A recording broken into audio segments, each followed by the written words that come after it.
ਸਜਣੋ ਦੇ ਮਿੱਤਰੋ, ਮੈਂ ਤੁਹਾਡਾ ਆਪਣਾ ਵੀਰ ਮਲਕ ਬਸ਼ੀਰ ਦੇਸ਼ ਪੰਜਾਬ YouTube ਚੈਨਲ ਤੋਂ ਤੇ ਅੱਜ ਅਸੀਂ ਗੱਲ ਕਰਾਂਗੇ CM ਪੰਜਾਬ ਮਰੀਮ ਨਵਾਜ਼ ਦੇ ਬਹੁਤ ਵੱਡੇ ਦਾਅਵਿਆਂ ਦੇ ਬਾਰੇ।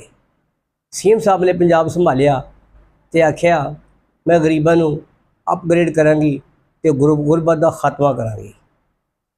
ਤੇ ਲੋ ਫਿਰ ਤੁਸੀਂ ਜ਼ਰਾ ਵੇਖੋ ਕਿ ਅੱਜ ਪੰਜਾਬ ਦੇ ਸ਼ਹਿਰਾਂ ਦੇ ਵਿੱਚ ਪੰਜਾਬ ਦੇ ਵਿੱਚ ਮਜ਼ਦੂਰ ਕਿਸ ਹਾਲ 'ਚ ਤੇ ਕਿੰਨਾ ਖੁਸ਼ ਹੈ ਤੇ ਉਹਨੂੰ ਭਰਵਾਂ ਰਜਵਾਂ ਟੁੱਕਰ रोटी ਲੱਭ ਰਿਹਾ कि नहीं।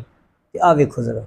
पंजाब की गलियों में आज एक अजीब खामोशी है। वो खामोशी जो किसी खुशहाल माशरे की नहीं बल्कि एक मजबूर अवाम की होती है। वो रेडी वाला जो सुबह सवेरे अपने बच्चों के लिए रिस्क कमाने निकलता था, आज खौफ के साए में जीता है।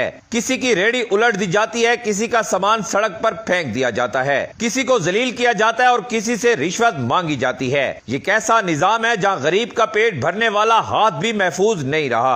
एक तरफ कैमरों के सामने गरीब से हमदर्दी के ड्रामे किए जाते हैं, ठेले वालों के साथ तस्वीरें बनाई जाती हैं और अवाम को यह दिखाने की कोशिश की जाती है कि सब कुछ ठीक है। लेकिन दूसरी तरफ हकीकत यह है कि पंजाब में आज गरीब आदमी को सड़क किनारे खड़े होकर रोजी कमाने की इजाजत तक नहीं। जिसके पास सिफारिश है, जिसके पास रिश्वत देने के पैसे हैं, वो बच जाता है, मगर जो गरीब सिर्फ मेहनत करना जानता है, इसके हिस्से में जिल्लत, जुर्माने और लाठियां आती हैं। आज अवाम महंगाई के बोझ तले दब चुकी है। आटा, घी, बिजली, गैस, पेट्रोल, हर चीज गरीब की पहुंच से दूर हो चुकी है। एक मजदूर सारा दिन मेहनत करके भी अपने बच्चों को 2 वक्त की रोटी नहीं खिला पा रहा और ऊपर से छोटे कारोबार भी तबाह किए जा रहे हैं। आखिर एक आम आदमी जाए तो कहां जाए? वो चोरी नहीं करना चाहता, वो भीख नहीं मांगना चाहता, वो सिर्फ इज्जत से रिज़्क कमाना चाहता है। अफसोस इस बात का है कि इक्तदार में बैठे लोग अवाम के दर्द को समझने की बजाय सिर्फ तस्वीरों और बयानात में मसरूफ हैं। किसी माँ से पूछें जिसके बच्चे रात भर भूखे सोते हैं, किसी रेडी वाले से पूछें जिसकी जिंदगी भर की जमा पूंजी एक लम्हे में तोड़ दी गई है, किसी मजदूर से पूछें जो सुबह उम्मीद लेकर निकलता है और शाम को खाली हाथ वापस आता है। ये मुल्क सिर्फ अमीरों का नहीं, ये गरीबों का भी पाकिस्तान है। अगर एक मजदूर, एक रेडी वाला, एक दिहाड़ीदार सुकून से रोजी नहीं कमा सकता तो फिर तरक्की के दावे सिर्फ अल्फाज रह जाते हैं। अवाम को इंसाफ चाहिए, इज्जत चाहिए और जीने का हक चाहिए, क्योंकि जब गरीब की आह निकलती है तो फिर सिर्फ हुकूमतें नहीं, पूरे माशरे हिल जाते हैं। आखिर में बस दुआ ही कर सकते हैं कि अल्लाह ताला पंजाब के गरीबों की इस नाजायज हुकूमत से जान छुड़वाए। आमीन सुम्मा आमीन। मेरे शहर फैसलाबाद ਵਿੱਚ ਟੈਕਸਟਾਈਲ ਇੰਡਸਟਰੀਆਂ, ਪਾਵਰ ਲੂਮਾਂ ਬੰਦ ਹੋਈ ਜਾ ਰਹੀਆਂ ਨੇ, ਮਜ਼ਦੂਰ ਪਰੇਸ਼ਾਨ ਹੈ,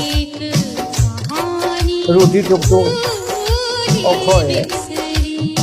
ਮੇਰੇ ਮਜ਼ਦੂਰ ਅੱਜ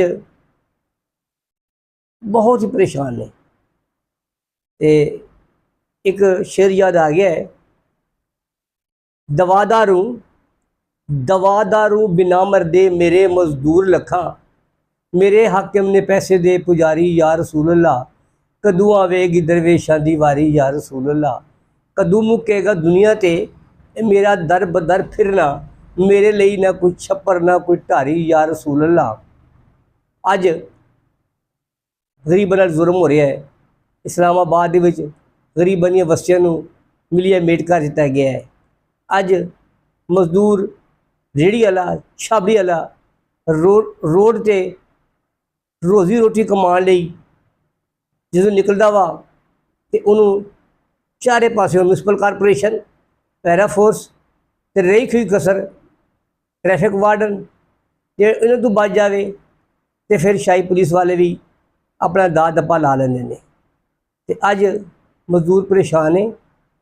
CM साहबा कुछ सोचो मजदूरों की बेहतरी लई, गरीबों की फलाह बहबूद लई, रिक्शे वाले, टांगे वालों के बेतहाशा बिला जवाज चलान हो रहे हैं 2-2 हज़ार रुपए के। खुदारा सोचो समझो कि इन्हें चलाने के नाल मुल्क चलाना जी, इन्हें चलाने के नाल पंजाब नूं चलाना जी। पेट न पईयां रोटियां ते सभे गल्लां खोटियां, जिवें जिवें पाकिस्तान, जिवें सोना देश पंजाब।